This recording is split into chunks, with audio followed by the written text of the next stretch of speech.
Hi, my name is Jay, and I'm really pleased to introduce Sadie Lewis to the Crowdsourcing Promising Practices community today. She's joining us all the way from St. Louis, from the Melville School District, and she thinks that teaching is like no other profession in the world. So can't not agree with that. Today, she's going to share how you can create interactive workbooks in Google Slides. So we're so appreciative that you've joined us today, Sadie. And whenever you're ready, go ahead and share your screen and tell us how you've used this tool in your classroom. Okay, so let me send you my screen. Great. All right, so do you see my slide? Sure do. Awesome, okay. So we're gonna kind of go beyond that whole idea of having like a traditional slideshow with the title at the top and the bullet points down the side, and really think about how you can make slides a little bit more interactive, either for teachers that you might work with or obviously for the kiddos in your classroom. So what we're going to do is we're going to start first by kind of editing the layout of our slide because it doesn't have to be the same size as as what you would think of as a normal slide. So to do that, you just go File and then down to Page Setup. And that's where it'll let you change from a widescreen or to like a standard, what you would think of as a more traditional sized slide. You can also go into Custom. And you can change it to really anything you want. So if you are doing something that you maybe want to be printable at some point, it could be like an 8.5 by 11. If you're creating posters or if your kids are designing posters, you could make it like 24 by 36 or whatever your poster printer allows. If you're doing social media graphics, you could do a square, so like a 4 by 4. That's what you would put on Instagram. So you can really be super creative in how you make your slide layout and how, like what size you make it. It can really be anything. It doesn't have to look like a traditional slide. So as I say that, I am going to go ahead and make it a traditional slide and put it over into standard because that's just what will lend itself best to what we're doing today. So once it's there, you can see it kind of shifted a little bit. So the majority of the work that we're going to do is going to be in and out of the master slide editor. And if you've never used the master slide editor, basically it lets you customize the overall theme of this particular slideshow. So over here on the side, I have all these different themes, right? And I could choose any of these. And if I wanted to make like this blue and green one, yellow and orange, I would use the master slide editor to do that. But instead of using an existing theme, we're just going to create one from scratch. So I am going to go into my master slide editor. And to do that, you just go View, and then Master is the third option down. And you can see the background kind of turns like a darker gray. That's how you know that you're in master slide versus just in the regular slideshow editing version. So you can see all of these existing layouts that you can typically choose from. So you've got, title with caption, title and content. We're going to get rid of all of those because we're going to create all of our own from scratch. So if you click on the second one and then just scroll down and hold down the Shift key, it'll let you select all of them. You know they're selected because they turn blue. And then if I just hit the delete key, they're gone. And so we can start creating from scratch. The reason that I didn't delete this first one is because you can't delete all of them. You always have to have at least one. So we'll just edit this one. That's totally fine. So you can see at the top, it's called title slide because that's what the original slide layout was called. We're going to rename it. We're going to rename it Page 1, because if we're creating like an interactive workbook or something that we're sharing with kids, you could name them what they're doing on each page. So in this case, we're just going to call it, like I said, Page 1. And click OK. Nothing really changes, just the name. We're going to get rid of all this stuff on this first slide because we don't need it. We're going to customize it. So if you click anywhere in the little white area out here and do Control A, that's just a select all. So Control A will do select all, and that gets rid of, and then you hit delete and it gets rid of everything on the slide. So you are ready to start from scratch. So let's say in this example, the students in our class are reading a book and you want them to go out on YouTube and find some videos or even go out and find images, whatever.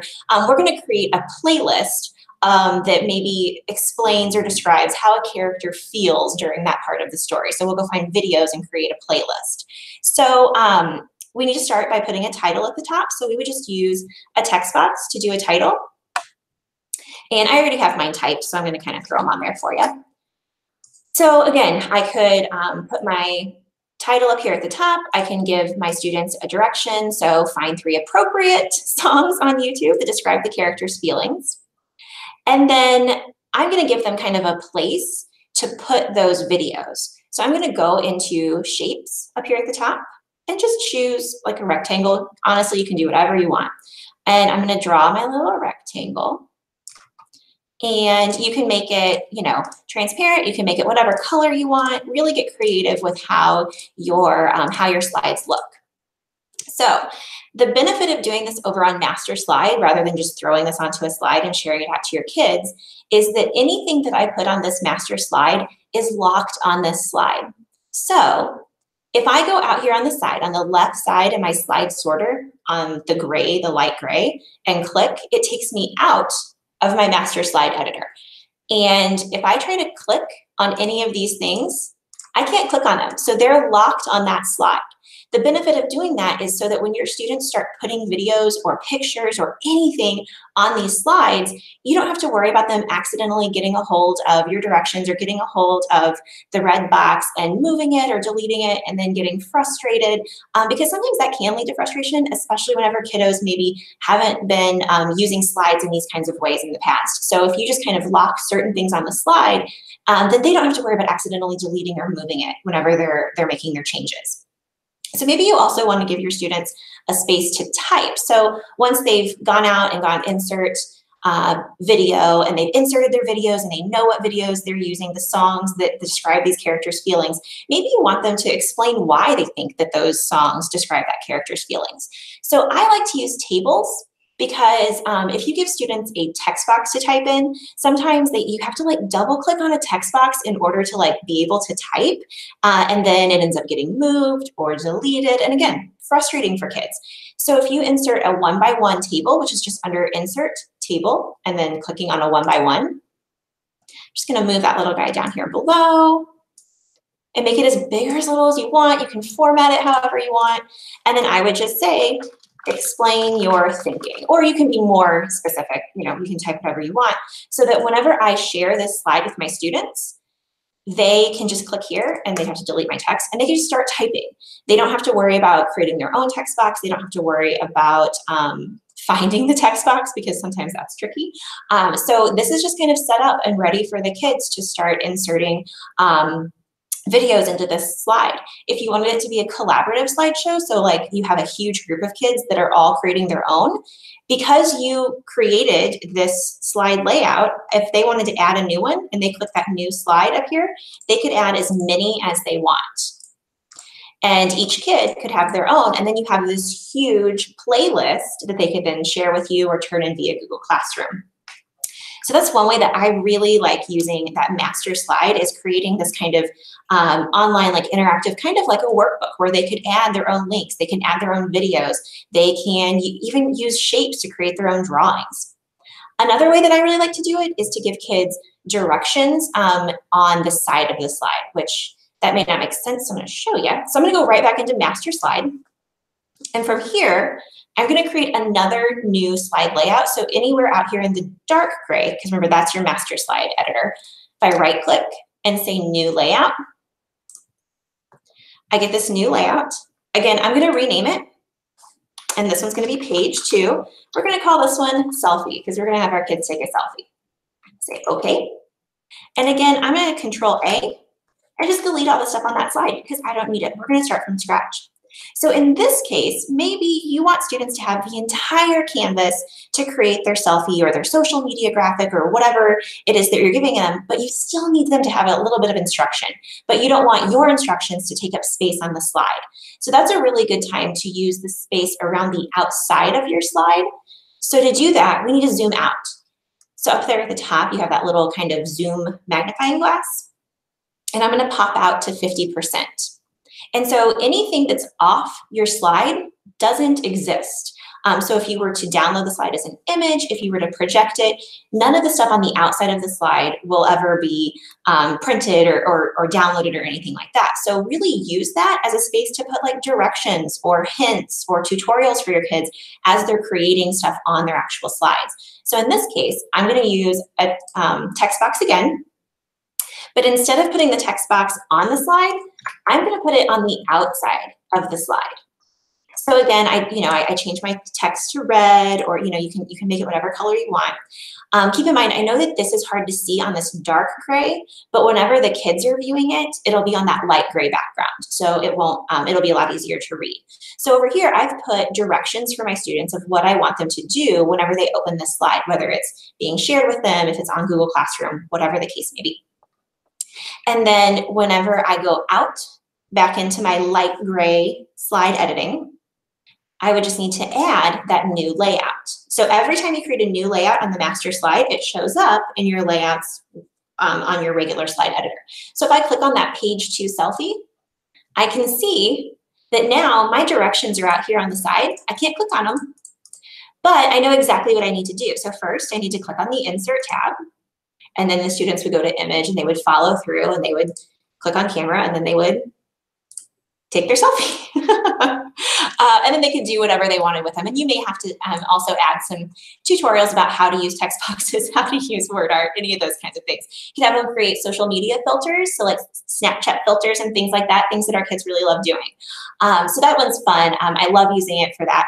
I also like to use directions on the outside for things like giving them almost like tutorials. So rather than putting the steps, the directions on a slide or on a handout, why not just put the directions on the slide itself, just out on the side, out in that margin area.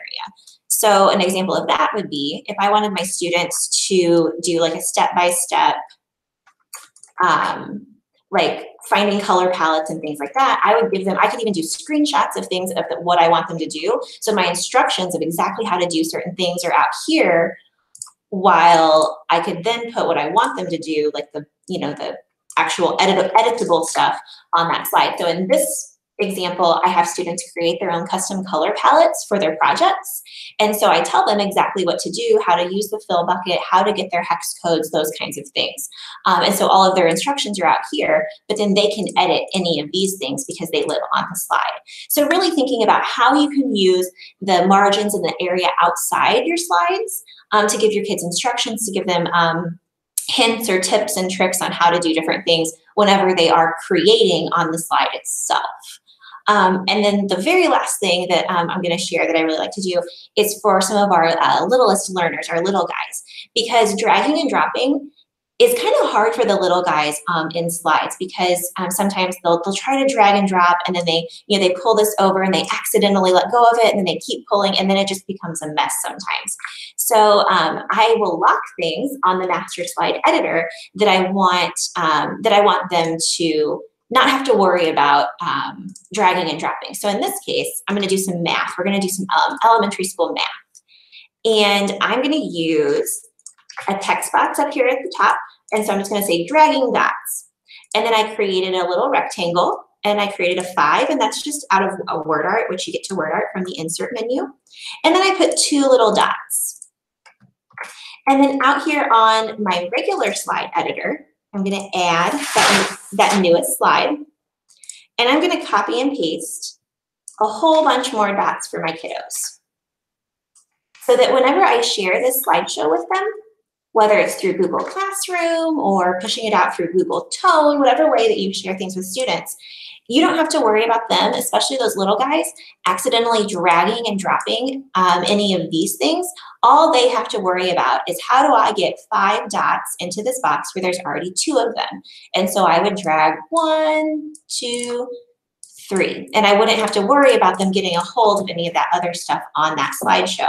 So you could really do that with the little guys, with the dragging and dropping of the dots, but you could also use it for maybe harder math problems, so some addition, subtraction, or taking away dots or adding dots. There's lots of kind of stuff you could do with that, and helping them build those kind of math skills digitally, and not get frustrated by getting a hold of something and deleting something or editing something the wrong way. So those are just some ideas of ways that you can use that master slide editor to lock things on slides, give your students specific places to type, or just giving them instructions of how to do different things whenever you're wanting them to create from scratch, but maybe they still need that little bit of a support. So rather than giving them a handout, just throwing those instructions out there on the side.